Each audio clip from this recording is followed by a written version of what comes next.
Chapter 53. The Unexpected. Kai watched Nicholas's match with rapt attention. After all, there was a chance he might have to fight against him if he made it through the next round. Nicholas's style of sword fighting was similar to his own. He relied on his power to pressure and crush his opponents. Even with the great sword in his hands, he was agile and dexterous. A scream rang out as Nicholas literally chopped off his opponent's arm. The healers would be able to fix that in a matter of minutes, but it still left psychological scars on those who couldn't handle the pain and trauma. Kai wasn't proud of this, but the first time he lost a limb, he ended up hiding in a city for a month. Despite his limb being restored, not even a day later, he wasn't willing to go out until Lucian dragged him out of the city and back into a fight. In any unsurprising victory, Nicholas was announced as the winner and the first among all the students to make it into the finals. Kai was up on his feet the moment he heard his name. He gave a side glance to his opponent, Michael Wilson, a student whom he had often sparred against in his melee tactics class. If he was being honest, he probably lost more times than he won against Michael. The man was a prodigal sword user, and while Kai had put in an incredible amount of effort training this year, Michael trained often, despite his tremendous natural skill. Michael was well known among the first years for being the strongest fire magic user. It was an impressive title, considering fire was one of the most popular and common element types among humans in the Ashbone Kingdom. If Nicholas hadn't attended the academy, Michael would have been the favorite to win the tournament. Human, forging level 21. With dirty blonde hair, Michael stood a head taller than Kai. He possessed a roguishly handsome face that had been rumored to help him bed a quarter of the female students. Despite his rumored activities, Kai found himself liking Michael. The man was down to earth and lacked the arrogance typically seen in those who stood at the top of their year. Michael was one of the students he had honestly hoped not to fight. If Nicholas or Michael could have knocked each other out of the running, his run in the tournament would have been a lot easier. He had long acknowledged Michael as one of his greatest obstacles to winning the tournament. The man gave him a feeling similar to Alistair of the third-year students. They both had great focus and drive. As the son of a mere knight, Michael had ascended to his current level without any family aid. Imitating Kai's previous opponents, Michael began unequipping his armor, knowing it would do nothing but slow him down in the fight against Kai. It was a calculated risk and a smart one. Kai would have nothing to damage him at a distance, and all Michael had to do was be the better swordsman as they fought. If Kai couldn't best Michael with his sword, even under his own gravity, then he would have no chance of winning. Unfortunately, his gravity wasn't strong enough to completely debilitate Michael. Heading out to the arena, he left his mace with Nicholas. There was a time and place for such a brutish weapon, but this wasn't it. Michael and he had both spared together with swords in their class, and so their match would be concluded with swords. Besides, Kai was under no illusion that he was adept at using the mace yet.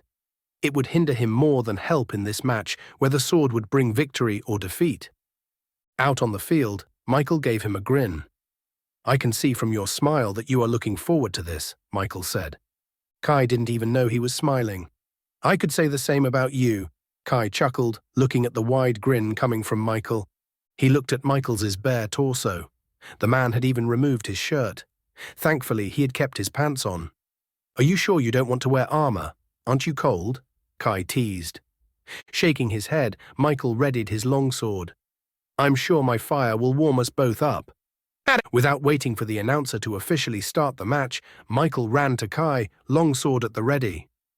Gravity pillar fell into place onto Michael, his speed visibly slowing. Still, he ran out of it quickly.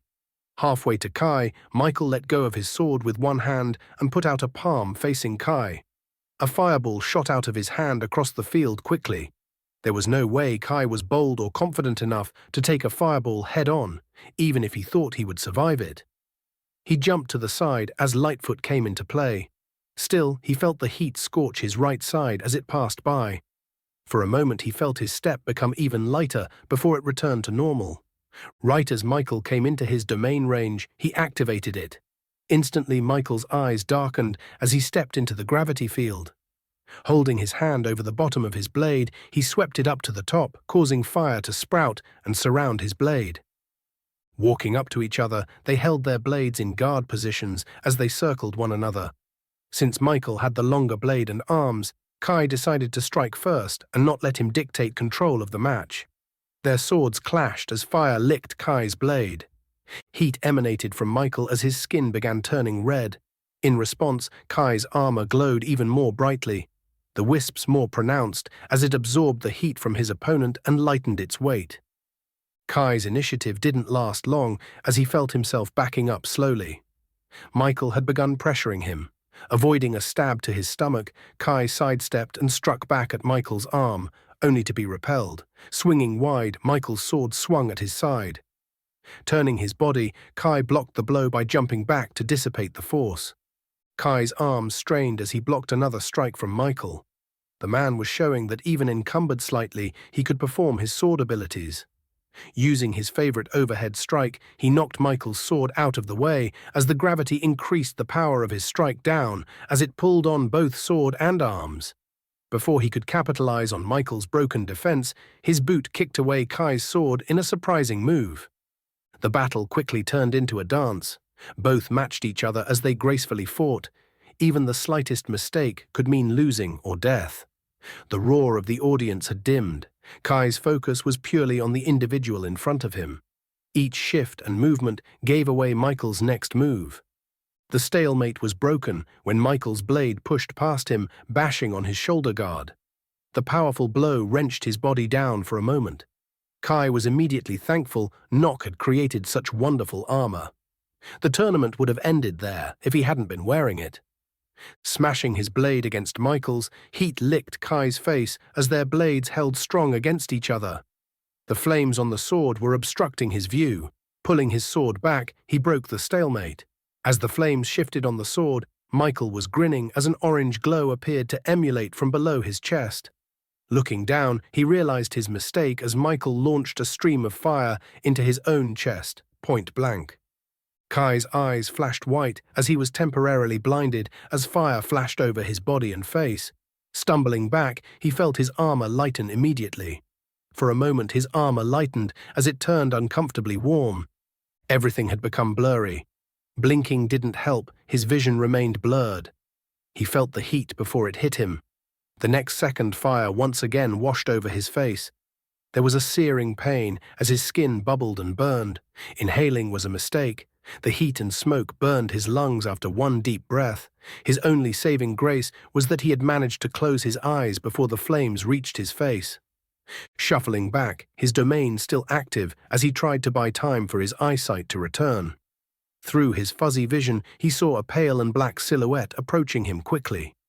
Acting on pure instinct, he guarded his body by placing his forearm in front of his body, just as Michael's sword slammed into the armor, wrenching it down.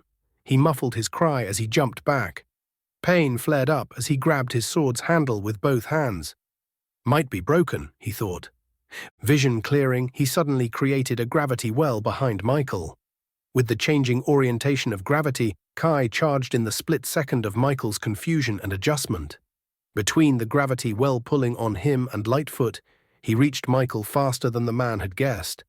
Kai could see it. Michael's blade was still pulled back to strike at Kai, not expecting him to already be in front of him, nor had he accounted for the pull on his sword and arm, slowing him down slightly. Not wanting to accidentally kill Michael, he lowered his shoulder and bulldozed into the unarmored man. Instead of falling, Michael jumped back with the blow, landing on his feet as he slid a few meters. Recovering, they slammed their swords into each other. Ragged breaths escaped both of their mouths. Their blades pushed against each other in an attempt to gain the upper hand. The only problem was Kai started losing the pushing contest as the pain in his arm crippled some of his strength. Sliding his hand down the blunt side of the blade, he placed the palm of his hand at the tip end of his blade and pushed with renewed strength. Using the extra leverage, he dug his toes into the ground as he pushed even harder. His muscles strained as Michael began losing ground, moving back step by step. Their blades held strong despite the strain on them. He had to trust his blade wouldn't break against a mere forging realm human. Drawing back suddenly with a hand on each side of the blade, Kai used heavy blow and crashed his sword into Michael's. The unexpected force caused Michael's blade to fly out of his hands. Letting go of the top of the blade, he whipped his sword at the neck of a frozen Michael, stopping as it touched flesh. Michael's mouth opened, but no words came out.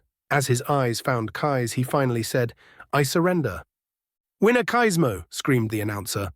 A group of healers appeared the next moment, healing his and Michael's injuries the next second. Returning to the waiting arena, he was greeted by the only remaining first-year left, Nicholas. Giving him a smile, Nicholas held out a blue vial that looked oddly familiar. "Here." Taking it, he gripped it tightly. "Why?" Kai asked. His mana was very low. It was likely that he and Nicholas would fight before Kai's mana even returned to half, thus giving the prince the advantage. "Why?" Nicholas laughed. "If I'm going to fight my best friend, then I want a match to be as even as possible." It was a small gesture, but the sides of Kai's mouth curled up a little. Downing the potion, his mana began returning to him. To this day, he still hadn't told Nicholas of his intentions to go to Titan Prime. He briefly thought of telling him, but he quickly dismissed it. He felt bad, but he didn't want Nicholas to hold back when they fought. Only through winning the tournament legitimately would he earn the right to attend Prime Academy. Anyone who watched the two for the next hour could tell Nicholas and Kai were good friends. The entire time the other years were concluding their semi-finals, they talked. Not about the upcoming match, but about anything else. If Kai was honest with himself, it helped ground his nerves. It wasn't much surprise when Alistair made it into the finals. He was without a doubt the favourite to win after having won the past 2 years. Now, the fight you have all been waiting for, Nicholas Gilmanash, the 12th Prince of the Ashbourne Kingdom, Ash Juggernaut, versus Kaismo Cineri, Gravity Vanguard. Please come to the arena. Sitting next to Nicholas, he smirked at Kai. "You ready?" Nicholas asked, handing him his mace. "Yeah," he said, standing. "Are you going to get in trouble when you lose?" Kai asked jokingly. "A month or 2 in the dungeons. Not to worry, the rats will keep me company." They both ended up laughing as they walked out of the arena side by side. Separating, they each went to their respective side and turned to face the other. Closing his eyes for a moment, he inhaled a deep breath of the warm, humid air. The plan, as always, was to get next to his opponent and beat him down. Just this time, it was one of his close friends. If he couldn't go all out against Nicholas, he felt like he would have no chance if he ever confronted Lucian in the future. His eyes shot open when suddenly there was the dreaded and familiar heaving of the earth. Within a few seconds, the intensity had already ramped up to the previous quake and then surpassed it. Sounds of crumbling rock, screaming and cries rang out all around. Kai watched in horror as part of the audience's seating collapsed, falling into the empty space of the waiting area below. Some people had taken flight as they escaped the shaking of the ground. Falling to his knees, he waited it out. Less than a minute later, the shaking subsided. Guards were running around trying to help others. The royal booth was a flurry of activity, people leaving and coming at a rapid pace, exchanging looks with Nicholas. They both knew the finals would be put on hold. Then it happened again. Shaking, it wasn't even close to as bad as before. The ground shook for a second, then stopped. An aftershock? A few seconds later, there were heavy tremors again, only this time they were a little more intense. It wasn't enough to knock down buildings or anything, but it could be felt. Appearing as a prelude to a disaster, Akane teleported next to Kai. Not even sparing him a glance, she growled, facing the location of the unseen Ashbourne Mountains.